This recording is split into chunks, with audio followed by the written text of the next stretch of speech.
इस वीडियो में आपको क्लास 10th मैथमेटिक्स का कंप्लीट सॉल्यूशन देखने को मिलेगा। यदि आपको और भी सब्जेक्ट की वीडियो देखनी है तो मेरे YouTube channel MS education TV के ऊपर जाके देख सकते हैं। यदि आपको PDF डाउनलोड करनी है तो डायरेक्ट गूगल के ऊपर टाइप कर सकते हैं www.mseducationtv.com। देखिए फर्स्ट क्वेश्चन, ऊपर आपको जो हिंदी में देखने को मिलेगा, नीचे इंग्लिश में।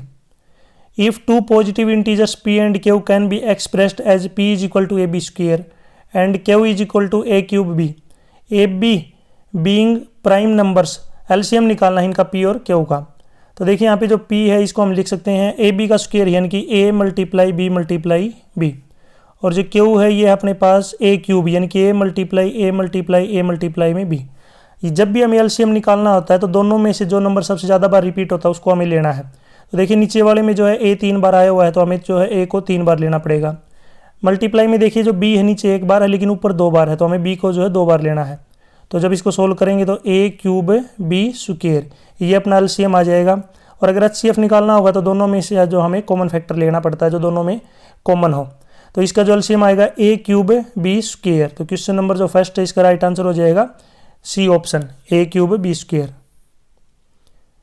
क्वेश्चन 2, गिवन दैट, यहाँ पे एलसीएम दे रखा है 91 और 26 का 182, आपको HCF निकालना है। तो फॉर्मूला होता है कि एलसीएम मल्टीप्लाई में HCF बराबर होता है प्रोडक्ट ऑफ टू नंबर, यानी कि प्रोडक्ट ऑफ टू नंबर, यानी कि जो नंबर दिए गए उनका प्रोडक्ट के बराबर होता है।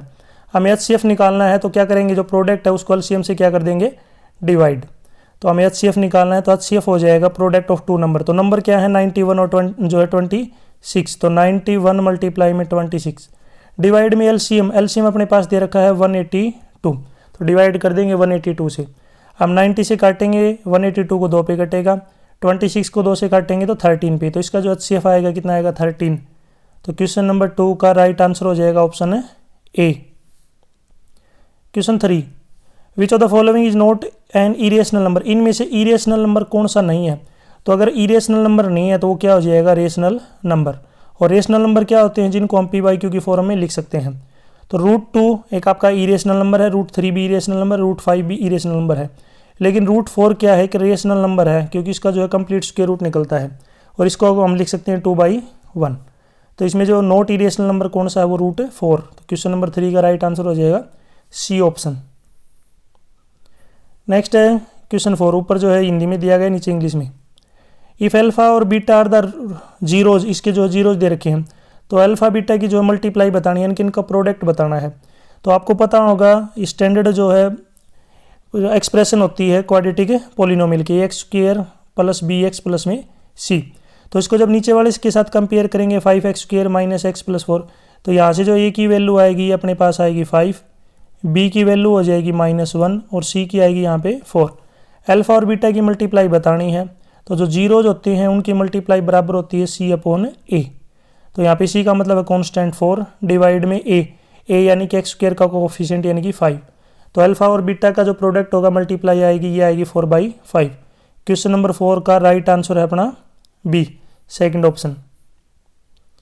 नेक्स्ट है question 5, which of the following equation has 2 as root, यानी कि ये नीचे जो इक्वेशन दी गई है आपको क्वाड्रेटिक इक्वेशन है सभी, क्योंकि जो है यहाँ पे पावर जो वेरिएबल की कितनी है, मैक्सिमम 2 है। तो आपको चेक करना है कि जो 2 दे रखा है ये किसका जो है रूट है, यानी कि जो है इसको सोल्व करेंगे तो जो है कंप्लीट जो है इसका रिमाइंडर 0 बचेगा, यानी कि 2 क्या है यहाँ पे इसका रूट दे रखा है। तो क्या करना पड़ेगा, हमें नंबर वाइज जो है सभी इक्वेशन में पुट करके देखेंगे। अगर लेफ्ट हैंड साइड भी सोल्व करने के बाद 0 आती है तो इसका मतलब जो 2 है उसी का रूट है। तो सभी को चेक करेंगे, तो देखिए यहाँ पे मैं आपको डायरेक्ट बता देता हूँ, जो सी ऑप्शन है यहाँ पे क्या होगा, राइट। बाकी को चेक करेंगे तो ये जो है कंप्लीट इसके रूट नहीं मिलेंगे। अब आपको चेक करना है तो यहाँ पे जो x है इसकी जगह पे हम क्या रख लेते हैं 2 का स्क्वायर -7 × 2 प्लस में 6। आपको नंबर वाइज सभी में चेक करके देखना पड़ेगा। तो यहाँ पे देखिए 2 का स्क्वायर 4 की 2 से मल्टीप्लाई 8, 7 की 2 से मल्टीप्लाई 14 माइनस का प्लस में 6, 8 और 6 प्लस के जो है कितने हो जाएंगे 14 और माइनस का 14 कितना आएगा 0। इसका मतलब जो थर्ड ऑप्शन है क्वेश्चन नंबर 5 में अपना क्या होगा, राइट। जो 2 है ये इसी का रूट है, थर्ड जो अपने पास दे रखी है पॉलिनोमियल यानी कि क्वाड्रेटिक जो एक्सप्रेशन इसी का। क्वेश्चन 6 देखें, यहाँ पे 18th टर्म जो है p की यहाँ पे आपको जो है निकालनी है क्या होगी। यदि इसकी फर्स्ट टर्म -6 हो और जो यहाँ पे दे रखी है फर्स्ट 2 टर्म दे रखी हैं इसकी, यानी कि फर्स्ट टर्म -6 और सेकंड टर्म क्या है 1। तो देखिए अगर फर्स्ट टर्म इसकी -6, अगली टर्म इसकी 1 है, तो पहले हमें कॉमन डिफरेंस निकालना पड़ेगा। कॉमन डिफरेंस क्या होगा, सेकंड टर्म में से फर्स्ट को क्या करेंगे माइनस, यानी कि माइनस माइनस प्लस हो जाएंगे। 1 और 6 को जब ऐड करेंगे कितना आएगा 7। तो कॉमन डिफरेंस जो आएगा यहाँ पे कितना है 7। फर्स्ट टर्म अपने को पता ही है कितनी है -6। अब हमें 18 टर्म निकालनी है, तो पहले आपको जनरल जो टर्म का फॉर्मूला पता होना चाहिए, an is equal to a plus n minus 1 into d. अब हमें 18 टर्म निकालनी है, तो a 18 बराबर हो जाएंगे a यानी कि फर्स्ट टर्म -6 प्लस में n माइनस 1 यानी कि 18 माइनस 1 यानी कि 17 मल्टीप्लाई में d कितना है 7। अब इसको सोल्व कर लेंगे। 17 की और जब 7 की मल्टीप्लाई करेंगे तो 119 आएगा, 119 प्लस का और 6 माइनस का, तो सोल्व करेंगे कितना आएगा 113। तो जिसके 18 टर्म हो जाएगी, ये हो जाएगी अपने 113, यानी कि ए ऑप्शन क्या हो जाएगा यहाँ पे अपना राइट। नेक्स्ट देखिए यहाँ पे क्वेश्चन 7 में क्या है, डिस्टेंस निकालनी है पी की ओरिजिन के साथ। तो ओरिजिन के जो कोऑर्डिनेट होते हैं आपको पता होगा 0 और 0, इसके क्या होते हैं ओरिजिन के कोऑर्डिनेट।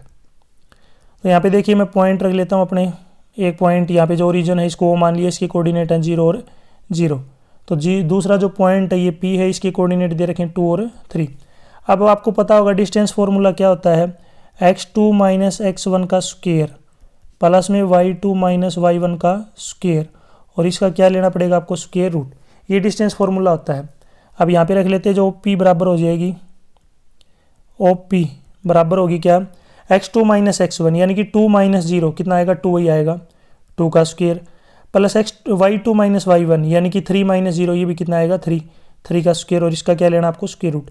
2 का स्क्वायर कितना होता है 4, 3 का स्क्वायर होता है 9, 4 और 3 का जब 4 और 9 को जोड़ेंगे कितना आ जाएगा 13 का स्क्वायर रूट। तो ये जो डिस्टेंस हो जाएगी अपने पास √13 होगी। यूनिट इसके आगे कुछ दी नहीं होती है, तो डायरेक्ट आप यूनिट लिख सकते हैं। तो क्वेश्चन नंबर 7 का राइट आंसर हो जाएगा अपना √13 बी ऑप्शन। क्वेश्चन 8 क्वेश्चन देखिए यहाँ पे नीचे ऊपर हिंदी में दिया गया है, नीचे यहाँ पे आप इंग्लिश में देख सकते हैं। तो देखिए यहाँ पे जो लाइन है DE पैरेलल है किसके, नीचे वाली लाइन सेगमेंट है BC के, ठीक है। ऊपर वाली लाइन BC लाइन सेगमेंट के जो है पैरेलल है। नीचे वाली जो ये EF है साइड वाली, ये निकालनी है हमें। तो यहाँ पे क्या कर लेंगे हम, यूज़ करेंगे क्या बेसिक प्रोपोर्शन थ्योरम, यानी कि जो ऊपर वाला AD का रेशियो BD के साथ, यानी कि AD रेशियो किसके साथ है DB बराबर होगा AE डिवाइड बाई EC, इसकी क्या रहेगा बराबर। AD अपने को पता है दे रखी है 1.5, BD भी हमें पता है 3, AE 1 दे रखी है, और EC हमें निकालनी है। तो नीचे 3 है यानी ऊपर 1.5 है, जब काटेंगे तो कितने पे कट जाएगा 2 पे। तो EC की जो वैल्यू है यहाँ पे कितने आ जाएगी 2 सेंटीमीटर, क्योंकि नीचे भी EC है नीचे 2 है, तो क्रॉस मल्टीप्लाई करेंगे तो EC कितना आ जाएगा अपने पास 2 सेंटीमीटर। तो क्वेश्चन नंबर 8 का राइट आंसर हो जाएगा यहाँ पे बी ऑप्शन। क्वेश्चन 9 देखिए, 9 है यहाँ पे 30 डिग्री जो है अपने पास एंगल दे रखा है, और आपको क्या दे रखा है यहाँ पे OA 6 सेंटीमीटर, यानी कि ये जो रेडियस है कितनी है 6 सेंटीमीटर है। आपको रेडियस निकालनी है, रेडियस का मतलब है OB, O को जो है यहाँ पे B से मैं ज्वाइन कर लेता हूँ, ये जो क्या रहेगी रेडियस, और रेडियस हमें टेंजेंट के साथ क्या रहती है परपेंडिकुलर। तो यहाँ पे क्या करेंगे, अपने पास जो है हाइपोटेन्यूज दे रखा है परपेंडिकुलर, यानी कि इसको मैंने मान लिया x, या R मान सकते हैं जो भी आपको मानना है, x मान लिया मैंने। तो अपने पास हाइपोटेन्यूज है परपेंडिकुलर हमें निकालना है, तो यहाँ पे क्या यूज़ करना पड़ेगा साइन थीटा। साइन थीटा क्या होता है परपेंडिकुलर अपॉन में हाइपोटेन्यूज। थीटा की वैल्यू अपने पास 30 डिग्री, परपेंडिकुलर यहाँ पे कितनी है अपने पास x है, और हाइपोटेन्यूज कितना है 6, हाइपोटेन्यूज होता है 90 डिग्री के सामने। साइन 30 की वैल्यू है 1/2 is equal to x upon में 6। क्रॉस मल्टीप्लाई करेंगे तो ये जो 6 है ऊपर चला जाएगा, 2 नीचे आएगा, सोल्व करेंगे कितना आ जाएगा 3, और इसके आगे सेंटीमीटर, यानी अपने पास जो रेडियस आएगी x, क्योंकि हमने रेडियस को x माना था, तो यहाँ पे कितनी आ जाएगी अपने पास रेडियस 3 सेंटीमीटर। तो क्वेश्चन 9 का जो राइट आंसर हो जाएगा ए ऑप्शन। नेक्स्ट है क्वेश्चन 10 का क्वेश्चन देखिए, नीचे जो है यहाँ पे इंग्लिश में दिया गया ऊपर हिंदी में। क्वेश्चन है यहाँ पे 3 सेंटीमीटर त्रिज्या वाले एक वृत्त के केंद्र से 5 सेंटीमीटर की दूरी पर स्थित एक बिंदु A से स्पर्श रेखा की लंबाई x सेंटीमीटर है। तो सबसे पहले आपको क्या करना है, यहाँ पे एक सर्कल बना लिया हमने। सर्कल पे क्या दे रखा है कि यहाँ पे जो रेडियस है, इसकी रेडियस है 3 सेंटीमीटर, और बाहर एक कोई पॉइंट है उससे सेंटर के बीच की दूरी दे रखी है 5 सेंटीमीटर। आपको क्या करना है, एक्स का मान बताना है। एक्स क्या है यहाँ पे, टेंजेंट की लंबाई, यानी कि यहाँ पे जो है टेंजेंट हो जाएगा ये, इसको मैंने ले लिया ए, इसको यहाँ पे बी, और जो सेंटर है इसको मैंने मान लिया ओ। और आपको पता होगा जो रेडियस होती है टेंजेंट के साथ क्या रहती है, परपेंडिकुलर। हम ए बी की लंबाई बतानी है, बी को मान लिया एक्स। अब आपको पता होगा हाइपो जो है यहाँ पे पाइथागोरस थ्योरम यूज कर लेंगे। ओ ए हाइपोटेन्यूज है, वो भी अपने पास परपेंडिकुलर है, तो इसका मतलब एक्स का स्क्वायर यानी कि बेस का स्क्वायर पर प्लस परपेंडिकुलर का स्क्वायर 3 का स्क्वायर बराबर होगा 5 का स्क्वायर। अब सोल्व करेंगे, एक्स स्क्वायर आएगा यहाँ पे, क्यूब मैंने गलती से लिख दिया, x square. X square is equal to 5 का स्क्वायर 25, 3 का स्क्वायर होता है 9, 9 आगे जाके माइनस का हो जाएगा, 25 में से 9 को घटाएंगे 16। एक्स स्क्वायर अगर 16 है तो एक्स की वैल्यू कितनी आएगी, 16 का स्क्वायर रूट लेंगे तो 4, यानी कि यहाँ पे जो टेंजेंट होगा इसकी लंबाई कितनी हो जाएगी, 4 सेंटीमीटर। तो क्वेश्चन 10 का राइट आंसर हो जाएगा 4 सेंटीमीटर। नेक्स्ट है 11th का, देखिए a line intersecting a circle in 2 points is called, यानी कि यहाँ एक सर्कल दे रखा है, इस सर्कल को कोई भी एक लाइन जो है 2 पॉइंट पे काट रही है, 2 पॉइंट पे काट रही है, तो इसको क्या बोलते हैं, इसको बोलते हैं सीकेंट। याद रखना ये जो ब्लैंक दे रखा है इसके अंदर क्या आ जाएगा, सीकेंट। आपको बताना है, कमेंट सेक्शन में बताना मुझे, एक सर्कल को कोई भी एक लाइन एक ही पॉइंट पे अगर टच करती है, यानी कि सिंगल पॉइंट पे टच कर रही है, तो इसको क्या बोलते हैं। सभी स्टूडेंट जो है कमेंट सेक्शन में बताएंगे, नॉर्मल सा क्वेश्चन है, लगभग सभी को इसका आंसर पता है, तो कमेंट में बताएं अगर कोई जो है एक लाइन सर्कल को एक ही टच पॉइंट पे टच करे तो उसको क्या बोलेंगे। नेक्स्ट है क्वेश्चन 12, जो है यहाँ पे sine theta, the value of sine theta increase as theta increase, यदि थीटा की वैल्यू अगर एंगल की वैल्यू अगर बढ़ाते हैं तो साइन थीटा की वैल्यू भी क्या हो जाएगी, बढ़ जाएगी। जैसे आपको पता होगा साइन 0 की वैल्यू 0, इसी प्रकार साइन 30 की वैल्यू अगर आपसे पूछे तो 1/2, साइन 45 की वैल्यू पूछे 1/√2, साइन 60 की वैल्यू पूछे तो √3/2, साइन 90 की वैल्यू 1, यानी कि जब थीटा बढ़ा रहे हैं तो एंगल की जो वैल्यू वो भी क्या हो रही है, बढ़ रही है। तो इसका मतलब ये क्या है अपने पास, ट्रू, इसका राइट आंसर ट्रू। क्वेश्चन जो है 13 देखिए, 1 + tan स्क्वायर ए डिवाइड में 1 + cot स्क्वायर ए की वैल्यू बतानी है। तो tan स्क्वायर ए को तो एज इट इज रख लेंगे, 1 प्लस में tan स्क्वायर ए, नीचे जो cot स्क्वायर ए है ये tan का उल्टा होता है रिवर्स, तो इसको लिख देंगे 1 डिवाइड में tan स्क्वायर ए। नीचे वालों को जब सोल्व करेंगे एलसीएम लेंगे तो देखिए 1 प्लस में tan स्क्वायर ए, एलसीएम लेंगे तो यहाँ पे आ जाएगा tan स्क्वायर ए प्लस में 1, और जो नीचे tan स्क्वायर ए है ये ऊपर चला जाएगा, क्योंकि जब भी नीचे इस प्रकार से जिसको कॉम्प्लेक्स जो है फ्रैक्शन बोलते हैं तो सबसे नीचे वाली टर्म ऊपर चली जाती है, तो tan स्क्वायर ए। अब ऊपर देखिए यहाँ पे दोनों बिल्कुल सेम है, अगर आप ध्यान से देखेंगे तो ऊपर से नीचे वाला कट जाएगा, तो अपने पास इतना बचेगा tan स्क्वायर ए, ये अपना राइट आंसर हो जाएगा। तो क्वेश्चन 13 का राइट आंसर हो जाएगा D option, tan square A. Question 14, sine theta minus cos theta 0 है, तो आपको थीटा की वैल्यू बतानी है। तो देखिए यहाँ पे जब माइनस की है तो आगे जाएगा तो किसका हो जाएगा, प्लस का, यानी कि साइन थीटा कोस थीटा के बराबर है। ऐसा तभी हो सकता है कौन सी वैल्यू के ऊपर, जब 1/√2 होता है, कब, जब साइन 45 1/√2 होता है, और कोस जो है 45 ये भी क्या होता है 1/√2, यानी कि जो थीटा की वैल्यू अगर 45 लेते हैं तो दोनों क्या रहेंगे आपके बराबर, क्योंकि दोनों की जो वैल्यू 45 के ऊपर क्या रहती है 1/√2। आगे चलते हैं, तो इसमें जो क्वेश्चन नंबर 14 है इसका राइट आंसर क्या हो जाएगा अपना डी, जो है क्वेश्चन नंबर 14 का राइट आंसर क्या हो जाएगा अपना बी ऑप्शन, 45 डिग्री। नेक्स्ट चलते हैं, देखिए आगे 15 का, देखिए the angle of depression of a point on the ground from the top of a tower 12 metre high is 30 degree, the distance of the point from the top of the tower is. तो देखिए सबसे पहले इसका जो diagram बना लेते हैं यहाँ पे। तो देखिए यहाँ पे अपने पास एक टावर है, ठीक है, टावर दे रखा है यहाँ पे, इसका जो ऊपर जो अगर बात करें यहाँ पे, तो ये जो एंगल ऊपर वाला 30 डिग्री का दे रखा है, तो नीचे जो होगा आपका ये भी कितना आ जाएगा 30 डिग्री। इसका पॉइंट का नाम है ए, नीचे वाले का बी, और ये सी, यहाँ पे परपेंडिकुलर हो जाएगा, और ये इसकी जो हाइट है, यानी कि अपने पास जो टावर दे रखा है इसकी हाइट है 12 मीटर। अब क्या पूछा है इसने, टावर से शीर्ष के बीच की दूरी बतानी है। तो टावर का जो शीर्ष है वो ए है, और इसके नीचे जो ग्राउंड है, ये जो पॉइंट है क्या है बी है, इसके बीच की डिस्टेंस बतानी है, तो ये मान लिया हमने एक्स, यहाँ पे भी पाइथागोरस थ्योरम यूज़ कर लेंगे। पाइथागोरस साइन थीटा की वैल्यू, क्योंकि अपने पास जो है एक परपेंडिकुलर दे रखा है, एक अपने पास एंगल और एक हाइपोटेन्यूज है, तो यहाँ पे जो है यूज़ करेंगे साइन थीटा। साइन थीटा क्या होता है? परपेंडिकुलर अपॉन में हाइपोटेन्यूज। थीटा की वैल्यू अपने पास 30 डिग्री, परपेंडिकुलर है 12, हाइपोटेन्यूज हमें निकालना है, हाइपोटेन्यूज कितना x। अब साइन 30 की वैल्यू होती है 1/√2, यानी कि 1/2, √2 नहीं, √2 तो आपकी 45 की होती है, 1/2 is equal to 12/x। Cross multiply करेंगे तो x इधर चला जाएगा, 12 की 2 से मल्टीप्लाई करेंगे कितना आ जाएगा? 24 मीटर। तो यहाँ पे जो a और b की जो लंबाई है, ये a b की बीच की डिस्टेंस जो होगी अपनी कितनी हो जाएगी? जो है 24 मीटर। बी ऑप्शन राइट है। क्वेश्चन 16 देखिए यहाँ पे, the area of sector of a circle with radius. Radius दे रखी है, आपको जो है सेक्टर का एरिया निकालना है। तो देखिए यहाँ पे सर्कल बना लिया मैंने, और एंगल दे रखा है 60 डिग्री। तो ये जो है यहाँ पे 60 डिग्री का अपने पास क्या दे रखा है? एंगल। और रेडियस दे रखी है 6 सेंटीमीटर। आपको एरिया निकालना है, तो ये जो है मैं डायरेक्ट कर देता हूँ, ये एरिया निकालना है। तो सेक्टर का जो एरिया होगा, एरिया ऑफ सेक्टर, ये फॉर्मूला होता है क्या?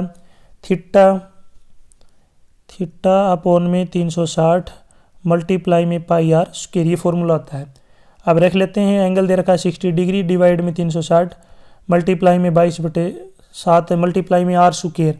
आर अपने पास 6 मल्टीप्लाई में 6। अब सोल्व कर लेते हैं।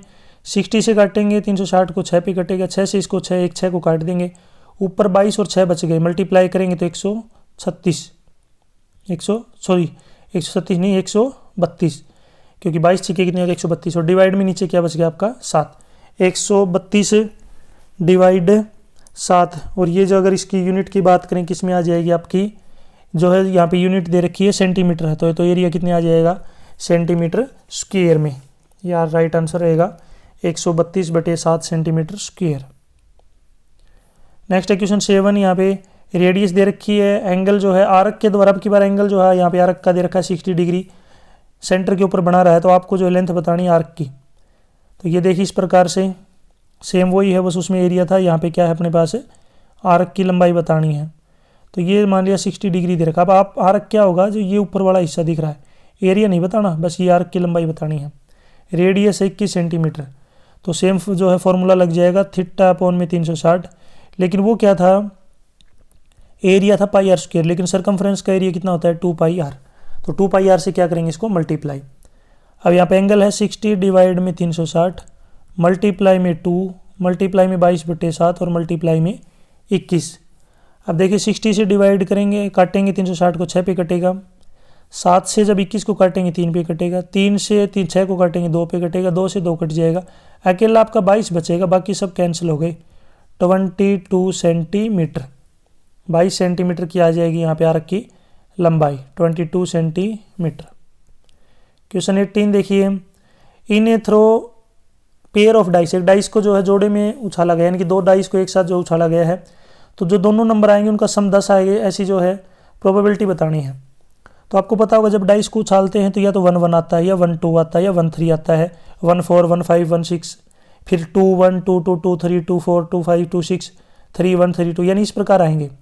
तो दोनों का सम 10 आना चाहिए। ये तभी आ सकता है जब पहली डाइस पे 4 आए, दूसरी पे 6 आए, या फिर दोनों पे क्या आ जाए 5-5, या पहली वाले पे 6 आए और दूसरे पे क्या आए 4 आए। ये 3 ही केस बन सकते हैं जिसमें जो नंबर होंगे उनका जोड़ कितना आएगा 10। अब प्रोबेबिलिटी बतानी है, प्रोबेबिलिटी ऑफ इवेंट। तो ऊपर तो नंबर ऑफ फेवरेबल केस, तो टोटल कितने पेयर बनेंगे? 3 बनेंगे। डिवाइड में टोटल आउटकम, टोटल जो है कितनी हो जाएंगी यहाँ पे अपने पास है, जब 2 डाइस को उछालते हैं तो 6 × 6 यानी कि 36।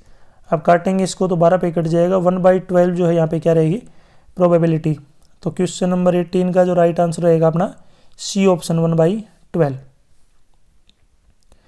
19 और 20 देखिए, ये जो है असर्शन रीजन वाले क्वेश्चन दे रखे हैं।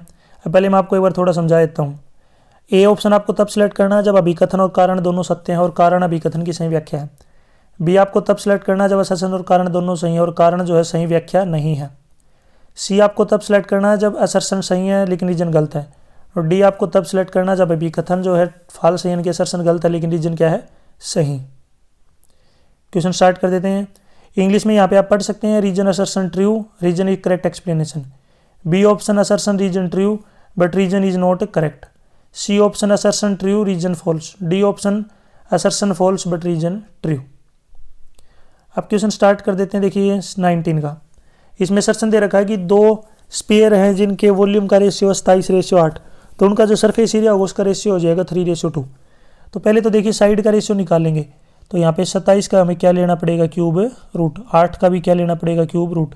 27 का क्यूब रूट होता है 3, 8 का होता है 2, यानी उनकी साइड का रेशियो आ गया 3:2। इसने एरिया का रेशियो दे रखा है, तो पहले हम एरिया का रेशियो निकाल लेते हैं। तो एरिया का रेशियो के लिए हमें साइड का स्क्वायर करना पड़ेगा। तो 3 जो मतलब कि जो उसकी दे रखी हैं डायमेंशन जो है वो दे रखी हैं, उनका क्या करेंगे, स्क्वायर। तो 3 का स्क्वायर 9, 2 का स्क्वायर करेंगे 4, यानी कि 9:4 आना चाहिए। लेकिन ये कह रहा है कि ये क्या आएगा 3:2। तो ये तो क्या हो गया, अपनी पहली स्टेटमेंट क्या हो गई, फॉल्स। अब दूसरी स्टेटमेंट दे रखी है कि वॉल्यूम जो है ये होता है स्फीयर का 4/3πr³, ये ट्रू है। और सरफेस एरिया जो होगा ये 4πr², ये भी सही है। पहली स्टेटमेंट अपनी गलत है, दूसरी क्या है, ट्रू है। तो इसमें जो राइट आंसर क्या रहेगा, सी ऑप्शन, यानी कि assertion is true, sorry assertion is false but reason is true. तो क्वेश्चन नंबर 19 में जो है डी ऑप्शन क्या रहेगा अपना राइट, यानी कि असर्शन तो गलत है लेकिन रीजन क्या है, सही है। क्वेश्चन 19 का दे रखा है कि median and mode of frequency दे रखी है 150 और 154। तो यहाँ पे जो मीन आएगा 148 आएगा, ठीक है। और नीचे फॉर्मूला दे रखा है। तो पहले मैं आपको ये बता देता हूँ कि जो नीचे फॉर्मूला जो दे रखा है कि मोड निकालने का 3 टाइम्स मीडियन माइनस में 2 मीडियन, ये बिल्कुल सही है।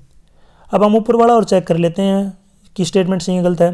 तो देखिए यहाँ पे मीडियन दे रखी है 150 और यहाँ पे अपने पास मोड दे रखा है 154। तो मैं इस फॉर्मूले में पुट कर लेता हूँ 154 इज इक्वल टू 3 मल्टीप्लाई में मीडियन, मीडियन है 150 माइनस में 2 इंटू मीन, मीन है अपने पास कितना 148। तो यहाँ पे 154 इज इक्वल टू 15 की 3 से मल्टीप्लाई करेंगे कितना आ जाएगा यहाँ पे 450। और यहाँ पे 148 की जब 2 से मल्टीप्लाई करेंगे कितना आ जाएगा 296। और 450 में से जब 296 घटाएंगे तो अपने पास 154 आएगा। तो इसका मतलब जो अपनी स्टेटमेंट है और जो रीजन है दोनों सही है, और जो फॉर्मूला है ये ऊपर वाले की करेक्ट एक्सप्लेनेशन भी है। तो इसका मतलब जो क्वेश्चन नंबर 20 है इसका राइट आंसर क्या हो जाएगा, ए ऑप्शन। और ए में क्या दे रखा है मैं आपको ऊपर दिखा भी देता हूँ, assertion and reason are true and reason is the correct explanation of assertion. Next देखें यहाँ पे सेक्शन बी स्टार्ट हो गया है। आपको क्या दे रखा है कि पी की वैल्यू निकालनी है। इसके लिए इंग्लिश में अगर आपको पढ़ना है तो नीचे इंग्लिश में दे रखा है पी की किस वैल्यू के लिए, यहाँ पे इसके इनफाइनाइट सॉल्यूशन होंगे। इनफाइनाइट सॉल्यूशन के लिए आपको पता होगा a1/a2 बराबर है b1/b2 is equal to c1/c2 होना ज़रूरी है।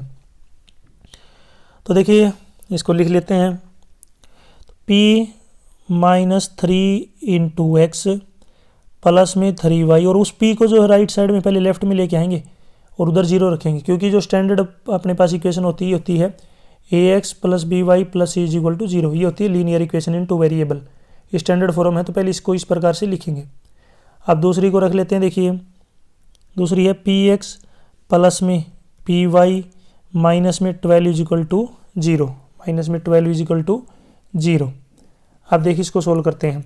पहले यहाँ पे a1 कितना है p -3, तो p - 3 डिवाइड में a2 यानी कि p बराबर है b1/b2 यानी कि 3/p is equal to c1/c2 यानी कि p - p डिवाइड में माइनस का 12। अब या तो पहले 2 को ले लीजिए या बाद वाली 2 को, दोनों का जो सोल्व करना है। जब बाद वाली दोनों को ले लेते हैं तो देखिए माइनस से माइनस कैंसिल हो जाएगा, p की p से मल्टीप्लाई p स्क्वेयर, और आगे जब 12 की 3 से मल्टीप्लाई 36। अब 36 किसका स्क्वेयर होता है आपको पता होगा 6 का। तो इसका मतलब क्या है कि यहाँ पे जो p की वैल्यू कितनी आएगी 36 का स्क्वायर रूट यानी कि +-6। तो p की जो वैल्यू होगी यहाँ पे कितनी आ जाएगी अपने पास है p इज इक्वल टू जो है +-6। इसी की ओर में एक क्वेश्चन और दे रखा है, दोनों में से आपको जो भी अच्छे से आता है वो आपको करना है।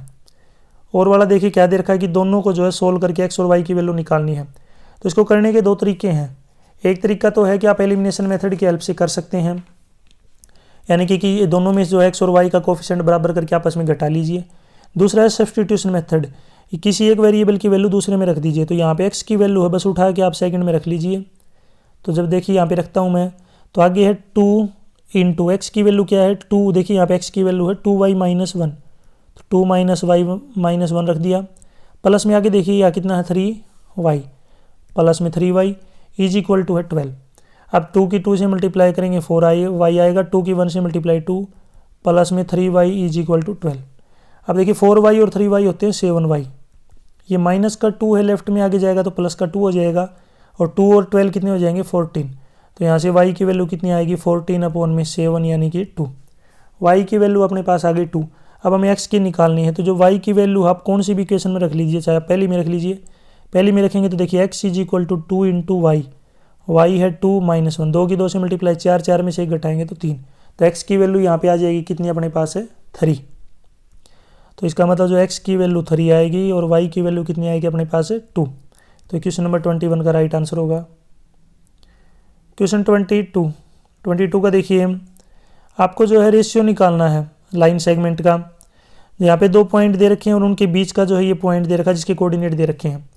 तो सबसे पहले क्या करेंगे, देखिए ये लाइन ड्रा कर ली मैंने, पहला पॉइंट ए है, इसके कोऑर्डिनेट है -3 और 10। लास्ट वाला जो पॉइंट है इसका नाम ले लिया मैंने बी, इसके कोऑर्डिनेट है 6 और -8। बीच में कोई भी एक पॉइंट है जिसका नाम रख दिया मैंने सी, और इसकी जो कोऑर्डिनेट है इसकी वैल्यू है -1 और 6। अब यहाँ पे क्या करना है आपको बताना किस रेशियो में काटते हैं। तो रेशियो को जो है मैंने ले लिया यहाँ पे के और 1 जो ले लूँगा। अब आपको जो है यहाँ पे सेक्शन फार्मूला यूज़ करना, सेक्शन फार्मूला बोलते हैं इसको, सेक्शन फार्मूला, ये आपको पता होना चाहिए क्या होता है। अब मैं बताता हूँ सेक्शन फार्मूला होता क्या है। यानी कि जो बीच में जो कोऑर्डिनेट होता है जिसको मैंने मान लिया x, तो वो बराबर होता है m1 x2 प्लस में m2 x1 divide by m1 plus में m2। पहले x की वैल्यू निकाल लेते हैं, देखिए सॉरी x की वैल्यू तो दे ही रखी है।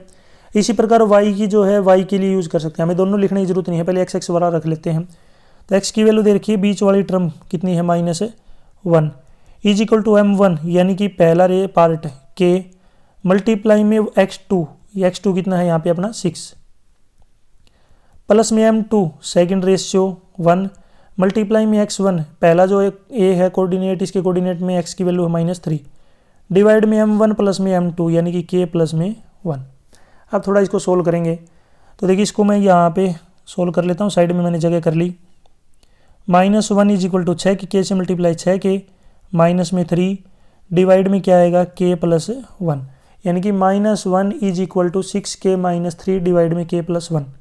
तो मैं यहाँ पे दोबारा रख लेता हूँ -1, 1 के नीचे कुछ भी नहीं है 1 रख लिया, 6k माइनस में 3 डिवाइड में k प्लस 1। क्रॉस मल्टीप्लाई करेंगे तो देखिए 6k - 3 की मल्टीप्लाई करेंगे तो ये तो सेम आएगा 6k - 3। अब इसकी मल्टीप्लाई माइनस के हाथ करेंगे तो साइन चेंज हो जाएंगे, तो -k - 1। अब -k वाले को जो है लेफ्ट में लेके आऊँगा तो प्लस का हो जाएगा यानी कि 7k, और माइनस का 3 आगे जाएगा तो प्लस का 3 हो जाएगा, और माइनस का 1 पहले से ही है तो उधर बचेगा 2, तो यहाँ से k की वैल्यू आ जाएगी 2/7। यही जो हमें निकालना था। तो क्वेश्चन नंबर जो 22 है इसका राइट आंसर हो जाएगा k इज इक्वल टू 2/7, यानी कि जो रेशियो आएगा ये कितना आएगा 2:7। नेक्स्ट चलते हैं, देखिए आगे क्वेश्चन दे रखे हैं अपने पास। क्वेश्चन 23 का है कि S and T are the points on side PQ and QR। Triangle दे रखा है PQR। आगे क्या करना है, यहाँ पे एंगल P एंगल RTS के बराबर है, तो आपको दोनों ट्रायंगल कॉन्ग्रुएंट प्रूव करने हैं, सॉरी सिमिलर, कॉन्ग्रुएंट नहीं सिमिलर। तो यहाँ पे देखिए मैं ट्रायंगल ले लेता हूँ, इसका नाम रख दिया मैंने RPQ। अब इसने पॉइंट दे रखे हैं, S तो है किसके ऊपर PR के ऊपर, तो S जो है यहाँ पे PR पे ले लिया मैंने, और दूसरा जो T पॉइंट है ये RQ के ऊपर। अब इनको दोनों को ज्वाइन कर दिया। एंगल P यानी कि नीचे वाला एंगल जो है TRTS के बराबर है, यानी ऊपर वाले ट्रायंगल में। अब ध्यान से देखिए दोनों ट्रायंगल, एक बड़ा ट्रायंगल है अपने पास बड़ा ट्रायंगल है RPQ और छोटा ट्रायंगल RTS। अब इसमें देखिए एक तो एंगल बराबर दे रखा है, पहले से ही आपको दिख रहा होगा, ये मैं निशान भी लगा दिया, प्लस में एक एंगल ऊपर वाला R दोनों में कॉमन है। जब भी दो ट्रायंगल में दो एंगल बराबर हो जाते हैं तो इसका मतलब वो दोनों जो सर्कल हैं, वो दोनों ट्रायंगल हैं वो क्या हो जाते हैं, आपके सिमिलर हो जाते हैं। कौन सी प्रॉपर्टी से, एंगल एंगल एंगल, ठीक है। यानी कि आप पहले की तो ये गिवन लिख दीजिए, फिर एंगल R बराबर एंगल R ये कॉमन लिख दीजिए, उसके बाद में दोनों ट्रायंगल सिमिलर ब्रैकेट में AA एंगल एंगल एंगल, और तीसरा एंगल ऑटोमेटिकली बराबर हो जाएगा जब दो एंगल बराबर होते हैं। तो क्वेश्चन 24 यहाँ पे देखिए, if sine A minus B की वैल्यू हो 1/2, कोस A प्लस बी की वैल्यू 1/2, आपको A और B की वैल्यू बतानी है। और a प्लस बी की वैल्यू है 0 से 90 और a जो है b से क्या है बड़ा। तो 1/2 की वैल्यू साइन कितने डिग्री पे होती है, ये होती है आपकी 30 डिग्री पे। तो आप सीधा कह सकते हो कि a माइनस बी की जो वैल्यू है a माइनस बी ये 30 डिग्री है, क्योंकि 1/2 साइन 30 के ऊपर होता है। इसी प्रकार कोस a प्लस बी 1/2 है तो ये 60 डिग्री पे होता है, यानी कि a प्लस में b is equal to 60 degree. तो यहाँ पे क्योंकि कोस 60 डिग्री की वैल्यू 1/2 होती है। अब देखिए पहले वाली को इसके नीचे रख लेते हैं, तो ये आ जाएगा a minus b is equal to 30। दोनों को सोल्व करेंगे, b से b कटेगा, 2a की वैल्यू आ गई 90 डिग्री, a की वैल्यू आ जाएगी 90 बाई में 2 is equal to 45 degree. a की वैल्यू 45 है। अब a की वैल्यू कौन सी भी इक्वेशन में रख लीजिए, b की आ जाएगी। तो a की वैल्यू देखिए यहाँ पे पहले वाली में रख लेता हूँ, तो a प्लस में b यानी कि 45 प्लस में b is equal to 60 degree. तो यहाँ से जो b की वैल्यू कितनी आएगी, 60 डिग्री माइनस में 45 डिग्री यानी कि 15 डिग्री। तो b की वैल्यू कितनी आ जाएगी, 15 डिग्री। नेक्स्ट पे चलते हैं। यहाँ पे क्वेश्चन 24 इसी के और में दे रखा है, अथवा में दे रखा है। 24 है कि जो ट्रायंगल है इसमें क्या दिया हुआ है कि राइट एंगल है बी के ऊपर और tan a की वैल्यू दे रखी है 1/√3। तो पहले मैं यहाँ पे ट्रायंगल ड्रा कर लेता हूँ, फिर आपको समझाऊंगा अच्छे से। ये ट्रायंगल है। अब इसमें जो है b के ऊपर 90 डिग्री का एंगल है, तो ये मान लिया मैंने b, ये हो गया आपका a, तो ऊपर क्या हो गया c। ABC जो है इस ट्रायंगल का क्या है, नाम है। अब देखिए यहाँ पे क्या दे रखा है अपने पास, सोल्व कर लेते हैं हम। अब tan जो होता है ना, tan क्या होता है, परपेंडिकुलर अपॉन में बेस होता है। याद रखना tan क्या होता है, परपेंडिकुलर अपॉन में बेस। इसका मतलब जो 1 है ये परपेंडिकुलर हो गया और जो b है ये अपना कितना हो गया, √3। याद रखना। तो मैं यहाँ पे वापिस जो यहाँ पे पुट कर लेता हूँ। तो BC की वैल्यू अपने पास कितनी है, 1 हो गई, और AB की वैल्यू हो गई अपने पास √3। अब यहाँ पे क्या करना पड़ेगा, पाइथागोरस थ्योरम यूज़ करके हमें AC और निकालनी है। AC के लिए क्या करेंगे, √3 का स्क्वायर करेंगे 3 और 1 का स्क्वायर करेंगे 1, और 1 और 3 का जोड़ कितना होगा, √4, और √4 की वैल्यू कितनी है, 2। तो AC अपने पास 2 आएगा पाइथागोरस थ्योरम से। अब देखिए sine A cos C, sine A cos C। तो यहाँ पे देखिए अपने पास जो है साइन A कोस C, यानी कि साइन A क्या होता है आपका, परपेंडिकुलर अपॉन में हाइपोटेन्यूज, यानी कि साइन A का मतलब क्या है यहाँ पे 1/2 मल्टीप्लाई में कोस C, कोस C के सामने वाले को परपेंडिकुलर बोलेंगे, साइन वाले को सामने परपेंडिकुलर, और 1 क्या होगा यहाँ पे बेस, तो बेस अपॉन में हाइपोटेन्यूज यानी कि 1/2 प्लस में कोस A यानी कि ये वाला बेस अपॉन में हाइपोटेन्यूज, तो बेस कितना है, √3, हाइपोटेन्यूज कितना है 2, मल्टीप्लाई में साइन C, ऊपर साइन C परपेंडिकुलर अपॉन में हाइपोटेन्यूज, तो परपेंडिकुलर कितना है, √3 डिवाइड में 2। अब सोल्व कर लीजिए, देखिए 1/2 और 1/2 की मल्टीप्लाई करेंगे 1/4, √3 और √3 की मल्टीप्लाई 3, 2 की 2 से मल्टीप्लाई 4, ऊपर नीचे एलसीएम लेंगे तो 4, ऊपर 1 और 3 को जोड़ेंगे तो 4/4 4/4 कितना होता है 1। तो इसमें 24 का जब सोल्व करेंगे तो इसका राइट आंसर कितना आ जाएगा, 1 जो इसका क्या रहेगा अपना राइट आंसर। क्वेश्चन 25, एक घड़ी की सुई है जिसकी लंबाई है 14 सेंटीमीटर। ये जो है घूमती है, ये आपको बताना है कि 5 मिनट में जब ये घूमेगी तो कितना एरिया कवर करेगी, आपको बताना है। तो पहले हम क्या कर लेते हैं, आपको पता होगा घड़ी की जब सुई 60 मिनट का चक्कर लगाती है तब वो पूरा कवर कर लेती है एरिया। यानी कि पहले हम ये देख लेते हैं कि पूरा एरिया कितना जो है 60 मिनट में कितना एरिया कवर करती है, ठीक है। यानी कि घड़ी अगर चलती है किसी भी पॉइंट से वापस अगर उधर आती है तो पूरा एक चक्कर लगाती है, तो पूरा एरिया निकाल लेते हैं। पहले एरिया कितना हो जाएगा, πr²।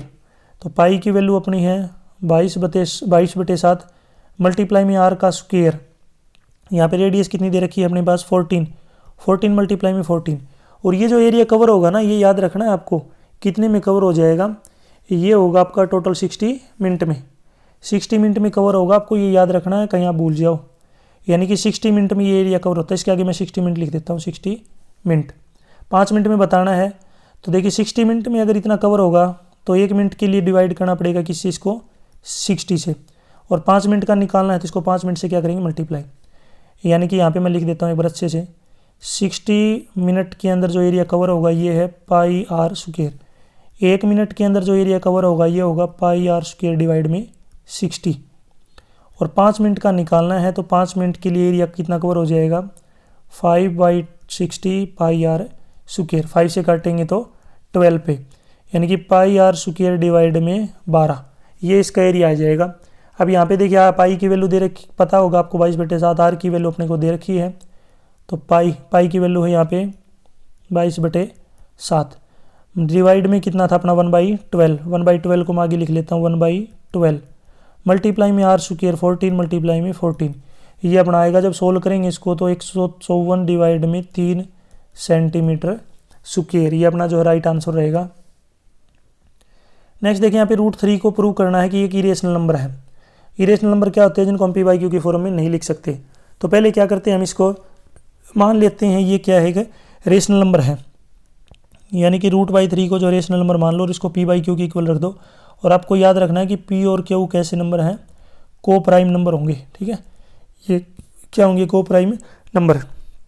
क्रॉस मल्टीप्लाई करेंगे तो ये आ जाएगा √3 पी बाई क्यू लिख दिया, यानी कि √3 is equal to p, square करेंगे तो 3Q² is equal to p square, यानी कि पी स्क्वेयर का फैक्टर हो गया कौन, 3।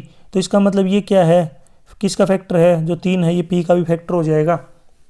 तो जहाँ पे अभी आपको दिख रहा होगा पी, वहाँ पे आप जो है 3m रख लीजिए, 3n रख लीजिए, 2 भी आपको रखना है। तो पी की जगह हमने 3m रखा, तो वापिस मैं इधर 3m रखूँगा, तो 3Q², पी की जगह पे 3m² रखूँगा, तो सोल्व करेंगे तो 9m², 3 से काटेंगे 9 को 3 पे, तो Q² बराबर आ जाएगा 3m², यानी कि Q² बराबर आएगा 3m²। तो यहाँ पे हम कह सकते हैं कि जो Q² है इसका भी एक फैक्टर कौन है, 3, तो Q का भी एक फैक्टर कितना आएगा, 3, और P का पहले से ही फैक्टर आ चुका है, P का पहले से एक फैक्टर आ गया 3। देखिए Q का भी एक फैक्टर है, P का भी एक फैक्टर है, तो इसका मतलब जो ये नंबर लिए थे हमने, ये क्या नहीं है, को प्राइम नंबर नहीं है। तो इसका मतलब हमने जो माना था वो हमारा क्या हो गया, गलत हो गया, यानी कि यहाँ पे क्या हो गया, सपोजिशन यानी कि कॉन्ट्राडिक्शन पैदा हो गया, विरोधाभास। तो √3 क्या हो जाएगा आपका एक इरेशनल नंबर। और आपको याद रखना ये जो क्वेश्चन है मोस्ट इंपॉर्टेंट है बहुत ज़्यादा। 27 पेज के पेज देखिए, यहाँ पे 27 का क्वेश्चन है, form a quadratic polynomial. Quadratic polynomial बताना है जिसका एक जीरो तो 8 है और जो बाकी जो जीरोज हैं उनका प्रोडक्ट -56 है। यानी कि आप एक जो है यहाँ पे अपने पास एक जीरो को मान लिया मैंने अल्फ़ा अपने पास है 8, और जो प्रोडक्ट है उनका अल्फ़ा और बीटा का ये है अपने पास -56। तो पहले बी निकाल लेते हैं, तो बी कितना हो जाएगा, 56 को 8 से डिवाइड कर दो, जो दूसरा फैक्टर आएगा कितना, दूसरा जो जीरो आएगा ये कितना आएगा, -7। अब जो क्वाड्रेटिक पोलिनोमियल होती है इसकी स्टैंडर्ड फॉर्म होती है कि x² minus alpha plus beta plus में अल्फ़ा बीटा की मल्टीप्लाई, ये होती है। तो x² माइनस अल्फ़ा और बीटा का जोड़, अल्फ़ा है 8 और बीटा है कितना, -7, जोड़ेंगे तो यहाँ पे कितना बचेगा अपने पास है, अल्फ़ा और बीटा क्या करना आपको पड़ेगा, जोड़, बीच में का माइनस है, तो यहाँ पे अपना कितना आएगा x, और अल्फ़ा और बीटा की मल्टीप्लाई ये कितनी आ जाएगी, -56। तो x² माइनस में x माइनस में 56, ये अपना क्या रहेगा, राइट आंसर। आगे चलते हैं, देखिए आगे दे रखा अपना question 28, the sum of digits of 2 digit number is 9, यानी कि 2 डिजिट का एक नंबर है उसकी डिजिट का सम कितना है, 9। तो एक को मैंने मान लिया x और एक को y, उनकी डिजिट का सम हो गया x + y कितना है, 9। अगर इसका जो नंबर बनेगा ये बनेगा अपने पास है 10x प्लस में y, 10x प्लस में y। इसने बोला है कि 9 टाइम्स ऑफ दिस नंबर, इस नंबर का जो है 9 गुना, तो ये जो नंबर बन रहा है अपना 9x प्लस y इसका 9 गुना, ये बराबर है किसके, ट्वाइस, यानी कि डबल, किसका डबल है, number obtained by reversing the digit. यदि इसकी जो डिजिट है इनको रिवर्स कर दें तो 10x प्लस वाई की जगह क्या बनेगा, 10y प्लस में x, यानी कि उस नंबर का 9 गुना बराबर हो जाएगा twice the interchanging the digits. अब सोल्व करेंगे तो यहाँ पे 90x प्लस में 9y is equal to 20y plus में 2x, ठीक है, यानी कि इस प्रकार बनेगा 20। आगे सोल्व कर लेते हैं, देखिए पहले 2x इधर आएगा तो किसका हो जाएगा, माइनस का, इधर बचेगा 88x, माइनस का 20 इधर आके माइनस का हो जाएगा, और 9 पहले से ही है तो माइनस का 11y इज इक्वल टू 0। अब इसको 8 से डिवाइड कर लेते हैं, 11 से डिवाइड कर लेते हैं, तो 8x माइनस में y इज इक्वल टू 0, ये अपने पास दूसरी जो इक्वेशन आएगी। मैं दोबारा रख लेता हूँ, देखिए x प्लस में y अपने पास 9 है ही, और 8x माइनस में y अपने पास 0 आ गया। दोनों को ऐड करेंगे तो y से y कैंसिल, तो 9x कितना आएगा 9, तो एक्स की वैल्यू कितनी आएगी 9/9 यानी कि 1। एक्स की वैल्यू 1 आ गई, ऊपर वाले में रख लीजिए। तो 1 प्लस में y इज इक्वल टू 9, तो यहाँ से y की वैल्यू कितनी आ जाएगी अपने पास 8। तो इसने पूछा है कि वो नंबर बताइए, वो नंबर क्या बनेगा। तो x अपने पास 1 है, y अपने पास 8 है, तो वो नंबर क्या बनेगा अपने पास यानी कि 10x प्लस y, यानी कि वो नंबर बनेगा 10 की x से मल्टीप्लाई 1, 10 और 8 कितना बनेगा 18, यानी कि वो नंबर अपने पास कितना आ जाएगा 18। तो क्वेश्चन नंबर 28 में जो राइट आंसर कितना हो जाएगा 18। 81 मत कर देना, इसका कहीं 81 कर दो, 81 तो नया नंबर है। इसी के ओर में एक क्वेश्चन और दे रखा है। क्वेश्चन है कि ए और बी के बीच की डिस्टेंस है 100 मीटर। ठीक है, एक कार जो है ए से स्टार्ट हो रही है और दूसरी जो है बी से स्टार्ट हो रही है, दोनों सेम टाइम के ऊपर चल रही हैं। यदि सेम डायरेक्शन में जाती हैं तो उनका जो टाइम लगता है मिलने में 5 घंटे लगते हैं। जब वो अपोजिट डायरेक्शन में आती हैं तो उनको 1 घंटे में जो है मुलाकात हो जाती है, इनकी वो मिल लेती हैं। तो जो कार ए की देखिए, सबसे पहले ए की जो स्पीड है इसको मान लिया x, बी की जो स्पीड है इसको मान लिया y। डिस्टेंस अपने पास दे रखी है, डिस्टेंस कितनी है याद रखना, कितनी है 100 किलोमीटर। 100 किलोमीटर डिस्टेंस है। तो आपको पता होगा डिस्टेंस अगर वो सेम डायरेक्शन में जाएंगी यानी कि दोनों एक ही डायरेक्शन में चलेंगी तो कब जो है आपको पता होगा बहुत जो है स्पीड क्या हो जाती है माइनस हो जाती है। और जब अपोजिट डायरेक्शन में चलती हैं एक दूसरे की तरफ तब स्पीड क्या हो जाती है बढ़ जाती है, क्योंकि वो जल्दी मिलती हैं। तो यहाँ पे देखिए सोल्व कर लेते हैं। तो डिस्टेंस क्या होगा 100 is equal to speed multiply में टाइम। स्पीड अगर वो अपोजिट सेम डायरेक्शन में जा रही है तो स्पीड होगी x माइनस में y, और मल्टीप्लाई में टाइम, टाइम कितना लग रहा है 5 घंटे। जब इसको सोल्व करेंगे तो x माइनस वाई कितना आ जाएगा 20, क्योंकि ये 5 आगे जाके डिवाइड हो जाएगा। तो ये अपने पास पहली इक्वेशन आ जाएगी x माइनस वाई बराबर 20।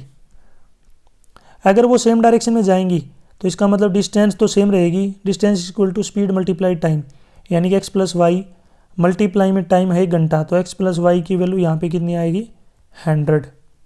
अब रख लेते हैं, देखिए दोबारा से, देखिए मैं अब दोबारा से थोड़ा नीचे इसको ऊपर कर लेता हूँ। तो यहाँ से x माइनस वाई अपने पास है 20 और x प्लस में y है अपने पास 100। अब y से y कटेगा तो 2x की वैल्यू 120 आएगी और x की वैल्यू कितनी आ जाएगी 120 को 2 से डिवाइड करेंगे तो 60। x की वैल्यू अपने पास कितनी आएगी 60। अब x की वैल्यू को ऊपर वाली किसी एक में रख लीजिए, मान लीजिए दूसरी में रख लेता हूँ। तो 60 प्लस में y अपने पास 100 है, तो यहाँ से y की वैल्यू 100 माइनस में 60 कितना आ जाएगा 40, यानी कि x की स्पीड आ गई है 60 किलोमीटर पर आवर और y जो है ये अपने पास 40 किलोमीटर पर आवर, यानी कि a की स्पीड है x is equal to 60 kilometre per our.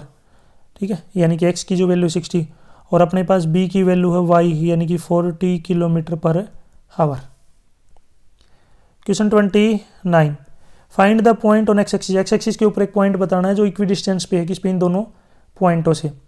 तो यहाँ पे मैंने उस पॉइंट को कोऑर्डिनेट हो गया अपने पास 0 और y, क्योंकि एक्स वाई एक्सिस के ऊपर जो x होता है वो 0 होता है। अब डिस्टेंस फॉर्मूला क्या होगा x2 माइनस x1 का square plus y2 minus y1 का स्क्वायर, उसका स्क्वायर रूट। तो देखिए इस पॉइंट की नंबर वाइज डिस्टेंस निकाल लेते हैं, पहले ए से निकालेंगे।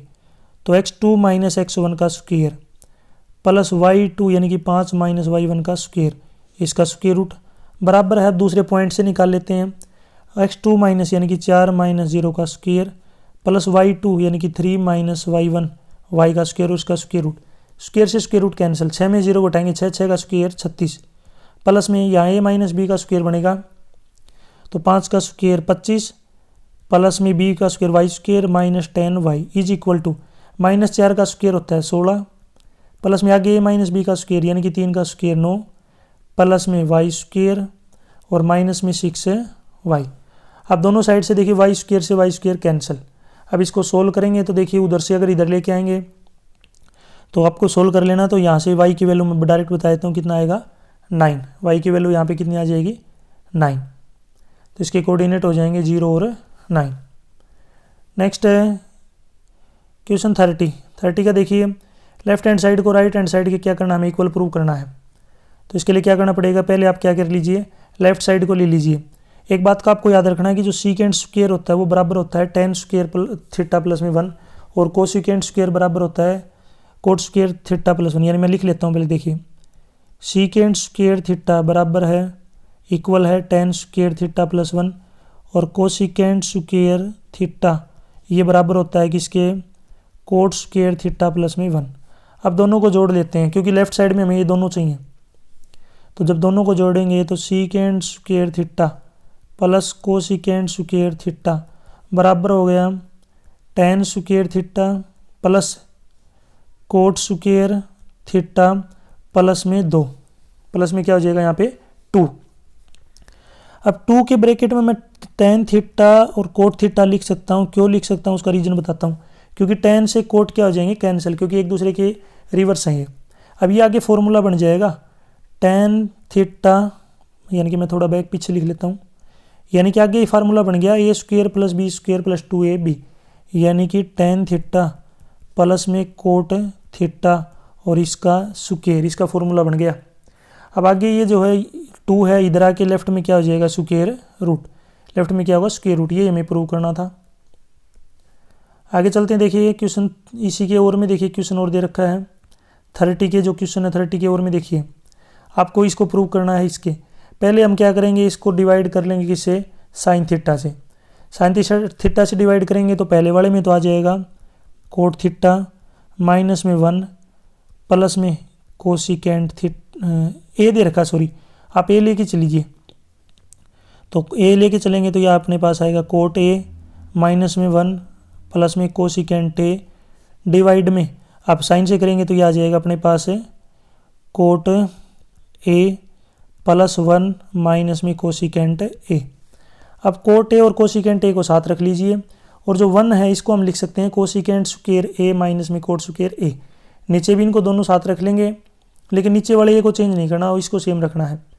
तो यहाँ पे देखिए अगर ऊपर रखेंगे तो मैं ऊपर रख लेता हूँ कोट ए प्लस में कोसिकेंट ए माइनस में, अब 1 को मैं क्या लिख सकता हूँ, इसको लिखता हूँ कोसिकेंट स्क्वायर ए माइनस में कोट स्क्वायर ए, और डिवाइड में आपका क्या है कोट ए माइनस में कोसिकेंट ए और प्लस में 1। अब ऊपर वाले में देखिए ए स्क्वायर माइनस बी स्क्वायर का फॉर्मूला बनेगा, तो उसमें क्या हो जाएगा ए प्लस बी ए माइनस बी। ऊपर वाले में से पूरा कॉमन आ जाएगा, क्या आएगा ऊपर वाले में से आ जाएगा कोसिकेंट ए प्लस में कोट ए, और अंदर बचेगा क्या 1 माइनस कोसिकेंट ए और प्लस में कोट ए, और नीचे पहले से ही सेम है, नीचे क्या है कोट ए माइनस में कोसिकेंट ए प्लस में 1। अब नीचे वाला ऊपर वाले सेम कट जाएगा, ये बचेगा आपका कोसिकेंट ए प्लस में कोट ए। ये हमें प्रूव करना था, यानी कि लेफ्ट हैंड साइड किसके बराबर है, राइट हैंड साइड के। क्वेश्चन 31 देखिए यहाँ पे, यानी कि क्या है एक बच्चा खड़ा है इस प्रकार, जो मान लिया उसकी बच्चे की क्या है हाइट इतनी दे रखी है, ज़मीन के ऊपर वो खड़ा है।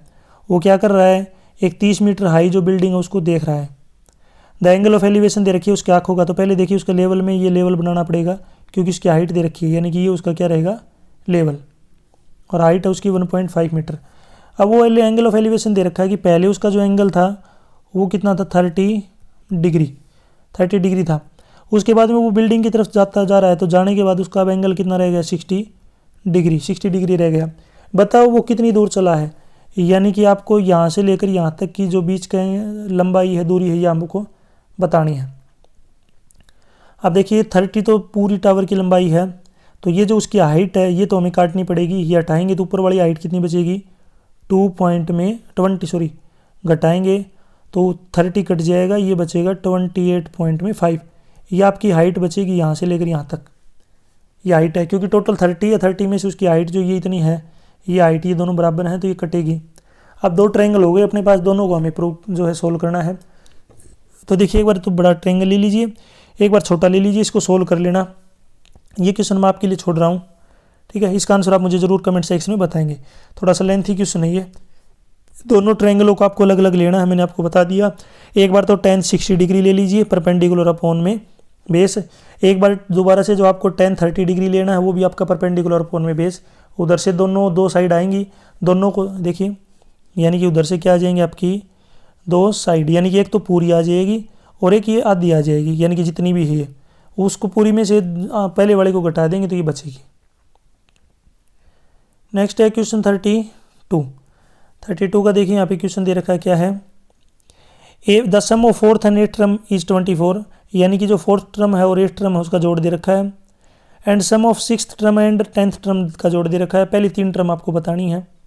तो पहले आपको जनरल जो टर्म है इसका पता होना चाहिए, A N is equal to A plus में n-1 इंटू डी, ये जनरल टर्म होती है। तो इसकी देखिए फोर्थ टर्म यानी कि A4 प्लस में A8 बराबर है 24। A4 का मतलब क्या है कि A प्लस में 3D, 8 का मतलब क्या है कि A प्लस में 7D बराबर 24। A और A कितना हो गया 2A प्लस में 10D बराबर 24। पूरे को 2 से डिवाइड करेंगे तो A प्लस में 5D इज इक्वल टू 12। अब इसी प्रकार देखिए आगे दे रखा है कि 6 टर्म यानी कि A6 प्लस में A10 ये अपने पास 44। A6 का मतलब है कि A प्लस में 5D, A10 का मतलब है कि A प्लस में 9D बराबर 44। A और A कितना हो गया 2A, 5D और 9D कितने होते हैं 14D 44। दोनों को डिवाइड करने कितने से 2 से, तो ये बचेगा A प्लस में 7D बराबर 22। तो अपने पास 2 इक्वेशन आ गई, A प्लस में 5D 12 और A प्लस में 7D 22। दोनों को आपस में घटाएंगे तो देखिए पहले वाले को अगर नीचे मैं इसके नीचे रख के घटाऊंगा तो A से तो A कट जाएगा, तो इधर अपने पास कितना बचेगा 2D इज इक्वल टू, और 22 में से 12 घटाऊंगा तो कितना बचेगा 10। तो यहाँ से D की वैल्यू अपने पास आएगी 5। अब D की वैल्यू 5 आ गया, अब हमें A निकालना है। तो इसको देखिए कौन सी भी इक्वेशन में रख लीजिए, मैंने ऊपर वाली में रख लिया। तो यहाँ पे A प्लस में 5 मल्टीप्लाई में 5 यानी कि 25 बराबर 12।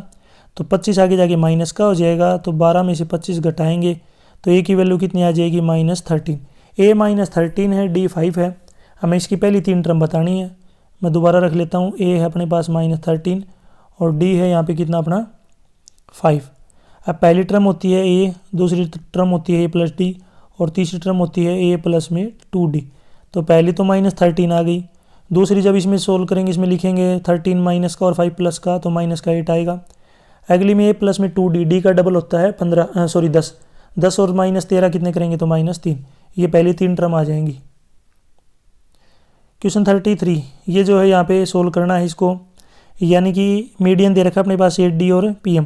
तो मीडियन है तो इसको बाई सेट करेगी, तो इसका मतलब क्या है कि दोनों का रेशियो बराबर कर लेंगे।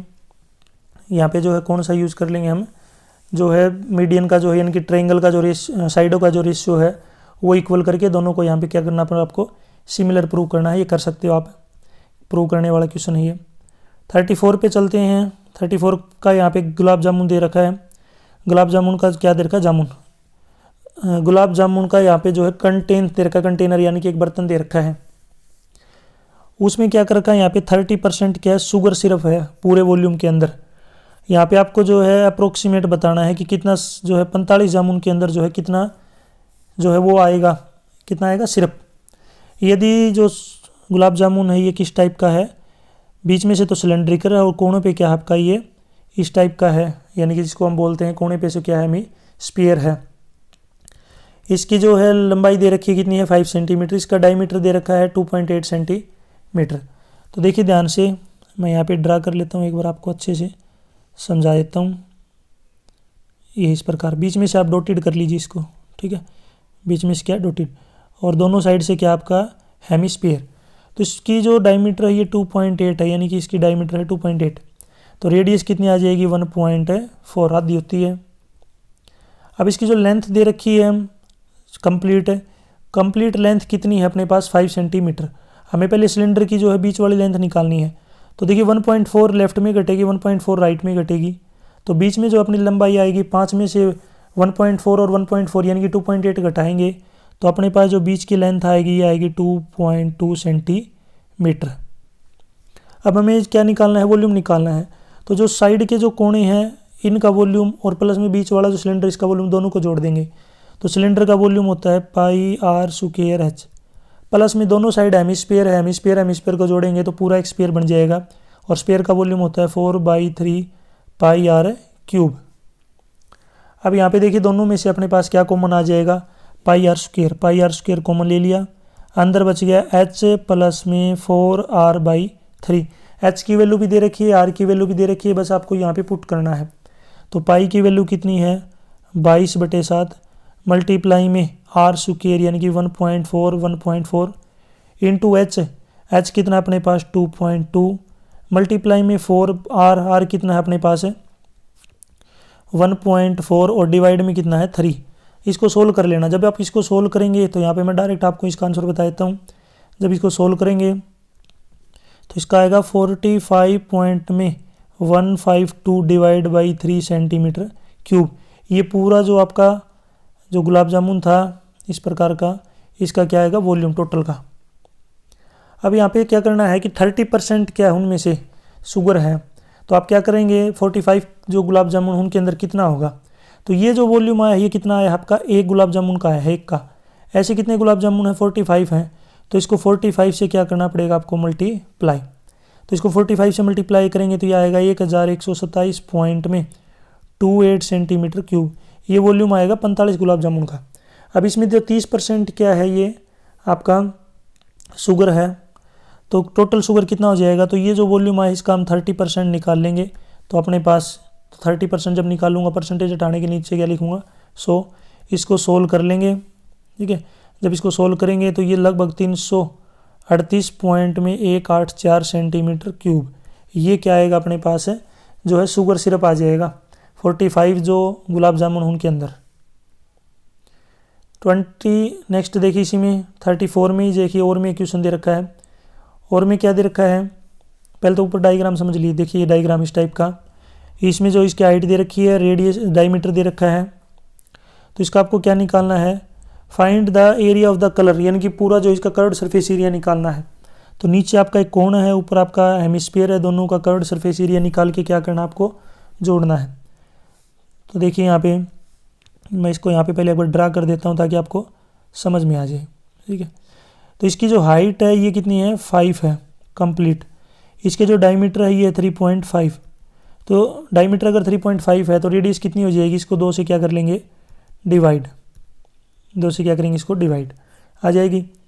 अब देखिए ऊपर वाली हाइट, पहले हमें जो है इस कोण की हाइट निकालनी पड़ेगी। तो पूरी हाइट 5 है, तो उसमें ऊपर वाली हाइट जो है यानी कि 3.5 को 2 से डिवाइड करेंगे, ये हटा देंगे। तो इस जो कोण की हाइट बचेगी ये बचेगी 3.25 सेंटीमीटर। अब इसकी रेडियस आपको पता है और इसकी हाइट आपको पता है, तो स्लेंट हाइट एल की वैल्यू निकाल लेंगे। एल की वैल्यू क्या होती है r² प्लस में h का स्क्वायर, यानी कि 3.5/2 का स्क्वायर प्लस में 3.25 का स्क्वायर और उसका स्क्वायर रूट। तो इसकी जो स्लेंट हाइट आएगी ये लगभग आएगी आपकी 3.7 सेंटीमीटर। अब हमें जो है टोटल सरफेस एरिया निकालना है। तो टोटल सरफेस एरिया के लिए देखिए ऊपर जो हेमिस्फीयर दे रखा है, ठीक है। हेमिस्फीयर का जो कर्व्ड सरफेस एरिया टोटल का होता है 4πr², तो आप देखा कितना हो जाए 2πr² प्लस में πrl। तो 2 की 2 रख देंगे, पाई की वैल्यू 22/7, r का स्क्वायर यानी कि 3.5/2 मल्टीप्लाई में 3.5/2 प्लस में पाई 22/7 मल्टीप्लाई में r यानी कि 3.5/2 मल्टीप्लाई में l अभी हमने निकाला था 3.7, मैं ऊपर रख लेता हूँ 3.7। इसको जब सोल्व करेंगे दोनों को जोड़ेंगे तो यह आएगा आपका 39.6 सेंटीमीटर स्क्वायर। 35 का देखिए यहाँ पे आपको क्या निकालना है, इसकी इफ़ द फाइंड एक्स की वैल्यू निकालनी है। तो पहला जो सी एफ निकाल लेते हैं इसका क्यूमुलेटिव फ्रीक्वेंसी। तो ये पहला 5 हो गया, अगला 5 प्लस एक्स, अगला जो होगा आपका 25 प्लस में एक्स, उससे अगला 40 प्लस में एक्स, उससे अगला 40 प्लस में एक्स प्लस में वाई, और अगले लास्ट वाले में आ जाएगा 40। नेक्स्ट है देखिए लास्ट वाले में 45 प्लस में एक्स प्लस में वाई, ये आएगा। अब क्या करेंगे, जो लास्ट वाला ये 60 के बराबर है, यानी कि 45 प्लस में एक्स प्लस में वाई ये 60 है, तो यहाँ से एक्स प्लस वाई कितना आएगा 15। अब जो 28.5 ये क्या दे रखी है, अपनी मीडियन दे रखा है। तो 28 आपका जो है 20 और 30 वाली रेंज आएगी, 20 और 30। तो ये जो मीडियन आपको लेनी है, तो इसकी मीडियन कितनी है, इसकी क्लास मीडियन क्लास कितनी हो जाएगी 20 से 30। एन की वैल्यू यहाँ पे 60 है, तो एन का आधा करेंगे तो कितना आ जाएगा 30। लोअर लिमिट जो होगी इस क्लास की 20-30 वाले की, लोअर लिमिट अपने 20 आएगी। फ्रीक्वेंसी कितनी आ जाएगी यहाँ पे, फ्रीक्वेंसी ऑफ मीडियन क्लास या कितनी आएगी 20, क्योंकि 20 दे रखी है आगे। क्यूमुलेटिव फ्रीक्वेंसी क्या होगी, जो रेंज दे रखी है उससे पीछे वाली जो है फ्रीक्वेंसी सी एफ, तो ये हो जाएगी 5 प्लस में एक्स। सारी चीज़ आ गई, n/2 है, l है 20 है, f है अपने पास 20, सी एफ अपने पास 5 प्लस एक्स। अब ये फॉर्मूला यूज़ करेंगे, हाइट और रहेगी, हाइट क्या आएगी अपनी 30 में से 20 घटाएंगे तो 10, हाइट अपनी कितनी है 10। तो सारी चीज़ यहाँ पे आ चुकी है। अब यहाँ पे फॉर्मूला यूज़ कर लेंगे मीडियन निकालने का। तो मीडियन निकालने का फॉर्मूला होता है l प्लस में n/2 माइनस में c f divide by f और मल्टीप्लाई में h, ये आ जाएगी। तो देखिए यहाँ पे मीडियन है 28.5, एल है अपने पास 20, प्लस में n/2 यानी कि 30, माइनस में CF 5 + x यानी कि माइनस का 5 माइनस का x, डिवाइड में 20 और मल्टीप्लाई में 10। सोल्व कर लेंगे, 10 से 20 को काट देंगे, 2 पे कटेगा। सोल्व करेंगे तो यहाँ से जो x की वैल्यू है कितनी आ जाएगी अपने पास 8। x की वैल्यू 8 आ गई। x + y की जो वैल्यू है वो अपने पास 15 है, सॉरी 15 नहीं, हाँ सही है 15 है। तो यहाँ से जो y की वैल्यू आएगी कितनी आएगी 7। आगे चलते हैं 35 का भी देखिए थोड़ा लेंथी क्वेश्चन है, ये भी मैं आपको अलग से वीडियो में प्रोवाइड करवा दूंगा। नेक्स्ट यहाँ पे केस स्टडी टाइप की क्वेश्चन है, इसके लिए भी जो मैं अलग से आपको वीडियो प्रोवाइड करवा दूंगा, ठीक है, यानी कि जो केस स्टडी टाइप। चलिए केस स्टडी टाइप वाले जो क्वेश्चन है इसको हम डिस्कस कर लेते हैं, ठीक है। यहाँ पे केस स्टडी टाइप वाले क्वेश्चन देख लीजिए, ऊपर हिंदी में दे रखे हैं, नीचे यहाँ पे इंग्लिश में है। तो क्वेश्चन क्या है कि जो स्पीड है मोटर बोट की ये 20 किलोमीटर/आवर है, इसने 15 किलोमीटर की डिस्टेंस कवर की है। 1 घंटा ज़्यादा लगता है जब ये अप स्ट्रीम में जाती है डाउन स्ट्रीम के बजाय। डाउन स्ट्रीम का मतलब होता है कि नीचे की तरफ जाना, धारा के साथ में। धारा के साथ में जब चलेंगे तो आपको पता होगा स्पीड बढ़ती है, अपोजिट में स्पीड घटती है। तो स्ट्रीम का मतलब क्या होता है यहाँ पे धारा, जिसको हम करंट भी बोल सकते हैं। तो यहाँ पे जो स्ट्रीम है इसकी स्पीड को मैंने मान लिया x। तो जो मोटर की स्पीड दे रखी है 20 किलोमीटर/आवर, मैं लिख देता हूँ, चलो स्ट्रीम कितनी है स्पीड इसकी x, और जो बोट है इसकी स्पीड दे रखी है अपने पास 20 किलोमीटर/आवर। ये ऊपर वाली 20 जो है ऊपर वाली क्या हो जाएगी अपनी x किलोमीटर/आवर। अब यहाँ पे जो बोट की स्पीड होगी मोटर बोट की, अगर वो अप स्ट्रीम में जा रही है, ऊपर की तरफ जा रही है, तो यहाँ पे जो स्पीड बनेगी वो बनेगी 20 माइनस में x। दूसरा पॉइंट है फॉर्मूला लिखना है, तो फॉर्मूला क्या होगा, स्पीड का फॉर्मूला क्या होता है यहाँ पे डिस्टेंस अपॉन में टाइम, ये स्पीड का फॉर्मूला है, ये दूसरे पार्ट का आंसर है। तीसरा है क्वाड्रेटिक इक्वेशन बतानी है स्पीड ऑफ करंट की, करंट का मतलब है यहाँ पे स्ट्रीम। तो यहाँ पे क्या आप करेंगे, देखिए 15 अपॉन में यानी कि जो किलोमीटर है डिस्टेंस है, डिवाइड कर देंगे अप स्ट्रीम की जो है अप स्ट्रीम की स्पीड यानी कि 20 माइनस में x, उसमें से घटा देंगे डिस्टेंस को, डिवाइड कर देंगे स्पीड से, डिस्टेंस को स्पीड से। स्पीड अब कितनी है डाउन स्ट्रीम में 20 + x, और ये आ गया 1। जब इसको सोल्व करेंगे तो अपने पास x² प्लस में 30x माइनस में 400 बराबर 0, ये अपने पास जो है क्वाड्रेटिक इक्वेशन आएगी। और जब आप इसको सोल्व करेंगे यानी कि x² प्लस में 30x माइनस में 400 = 0, जब इसको सोल्व करेंगे तो x की वैल्यू अपने पास एक तो आएगी 10 और एक माइनस का 40, -40 को छोड़ देंगे तो x की वैल्यू कितनी आ जाएगी 10। और यही पूछिए हमसे स्पीड पूछिए। 37 का भी केस स्टडी टाइप का क्वेश्चन दे रखा है। तो इसमें देखिए यहाँ पे टी शर्ट के ऊपर लोगो बनाया हुआ है, इस टाइप का आपको लोगो दिख रहा होगा, यहाँ पे इसको पढ़ सकते हैं। इसमें जो है लेंथ पूछी है AD की, BD की और CF की, और लास्ट में एरिया पूछा है। तो अपने पास क्या क्या दे रखा है देखिए, AB की लंबाई है 12 सेंटीमीटर यानी ये 12 है, BC की लंबाई है अपने पास 8 सेंटीमीटर, और जो CA है इसकी लेंथ है 10 सेंटीमीटर। तो आपको सबसे पहले क्या निकालना है, AD की लेंथ निकालनी है, नंबर वाइज यानी कि सभी लेंथ निकालनी है।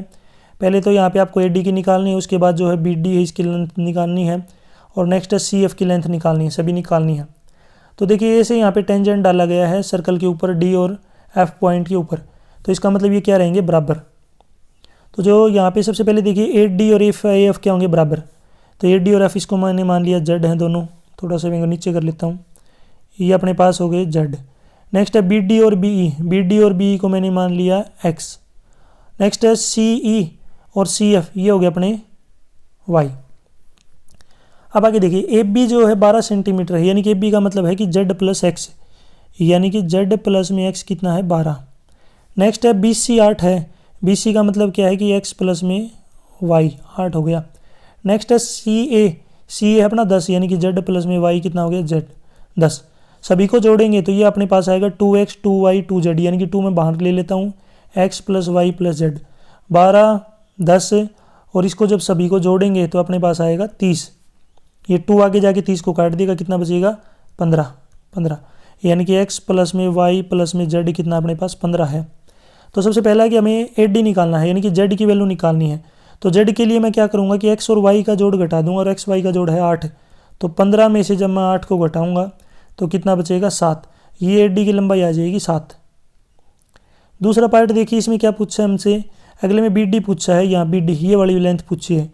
तो पूरी जो लेंथ है अपनी ए बी अपने पास कितनी है 15 है। सॉरी हमें जो है क्या पूछी इसमें आपने पूछी है बी डी ये वाली पूछी है। तो x की वैल्यू हमें जो है क्या करनी निकालनी है। तो z की और y की वैल्यू घटा देंगे। तो z और y की वैल्यू है 10, 15 में से जब 10 को घटाएंगे तो कितना आ जाएगा 5। दूसरी कितनी आएगी बी डी 5। अब सी एफ निकालनी, ऊपर सी एफ y की वैल्यू, y के लिए हम z और x को घटा देंगे। z और x की वैल्यू ऊपर देख सकते हैं 12 है, तो 15 में से 12 घटाएंगे तो 3। इस प्रकार आप इसको सोल्व कर लीजिए। ए डी की जो लंबाई है ये अपने पास आ जाएगी 15 - 8 यानी कि 7 सेंटीमीटर। दूसरा बी डी की जो लंबाई है 15 - 10 अपने पास 5 सेंटीमीटर। और सी एफ की जो लेंथ है ये अपने पास आएगी 15 - 12 3 सेंटीमीटर। अब इस ट्रायंगल का एरिया और बताना है ए बी सी का। इसका एरिया क्या रहेगा, तो ए बी सी का जो एरिया है, ए बी सी देख लेता हूँ मैं दोबारा से, ए बी सी पूरे ट्रायंगल का एरिया। उससे पहले ओ ए बी का एरिया निकालना है, ओ ए बी। तो ये आपको ओ ए बी दिख रहा होगा, ये जो ट्रायंगल है इसका एरिया निकालना है। इसका एरिया का क्या होता है 1/2 बेस मल्टीप्लाई हाइट यानी कि 4 मल्टीप्लाई में 12 24 सेंटीमीटर स्क्वायर। ये जो इसका एरिया आ जाएगा पूरे का, इसका किसका ओ ए बी का जो अपना क्या आएगा एरिया। इस प्रकार पूरे का एरिया निकाल लीजिए कितना आएगा। ये मैं आपके लिए छोड़ रहा हूँ, कमेंट सेक्शन में आपको मुझे इसका आंसर बताना है। ट्रायंगल ए बी सी का पूरे का एरिया क्या आएगा। आगे चलते हैं। देखिए यहाँ पे अपने पास ताश वाले जो हैं क्वेश्चन दे रखे हैं, ताश को देख लीजिए। यहाँ पे पहला पार्ट आपको रेड कलर का जो है किंग आने की प्रोबेबिलिटी बतानी है। टोटल ताश होते हैं 52, उसमें से 13 आपके चिड़ी के होते हैं जिसको हम बोलते हैं क्लब, 13 आपके हुक्म के होते हैं जिसको बोलते हैं हम स्पेड, 13 आपके पान के होते हैं जिसको बोलते हैं हम हार्ट, 13 होते हैं ईंट के जिसको हम बोलते हैं डायमंड। उसमें से 13 रेड और 13 ब्लैक होते हैं। उसमें से 13 में से 10 आपके जो है non face card number card होते हैं, और 3 जो कार्ड होते हैं ये होते हैं आपके फेस कार्ड। ठीक है, फेस कार्ड सभी में होगा ऐसा ही। पहला पार्ट है रेड किंग आने की प्रोबेबिलिटी। तो रेड किंग, तो देखिए रेड जो किंग होते हैं वो टोटल 4 होते हैं, लेकिन उसमें से जो रेड होंगे वो 2 होते हैं, टोटल है 52। तो रेड किंग आने की प्रोबेबिलिटी 1/26। फेस कार्ड आने की, तो टोटल जो है एक टाइप के जो कार्ड होते हैं उनमें 3 फेस कार्ड होते हैं, लेकिन टोटल इसने ये नहीं पूछा किसके हैं, तो टोटल फेस कार्ड हो गए 12/52। काटेंगे इसको, 4 से कट जाएगा 3 पे, 4 से कटेगा 13 पे, 3/13 3/13। पहले का तो आ गया 1/26, दूसरे का आ गया 3/13। अगला है जैक हार्ट, यानी कि हार्ट का मतलब पान का जैक आना चाहिए, तो पान का जैक एक ही होता है 1/52 1/52। और लास्ट वाला है रेड फेस कार्ड। तो फेस कार्ड होते हैं आपके टोटल 4, लेकिन उसमें से जो फेस कार्ड कितने होते हैं, एक टाइप के फेस कार्ड 3 होते हैं, टोटल कितने हो गए फेस कार्ड 12 होते हैं फेस कार्ड। लेकिन रेड फेस कार्ड होते हैं 6/52 यानी कि 6/52।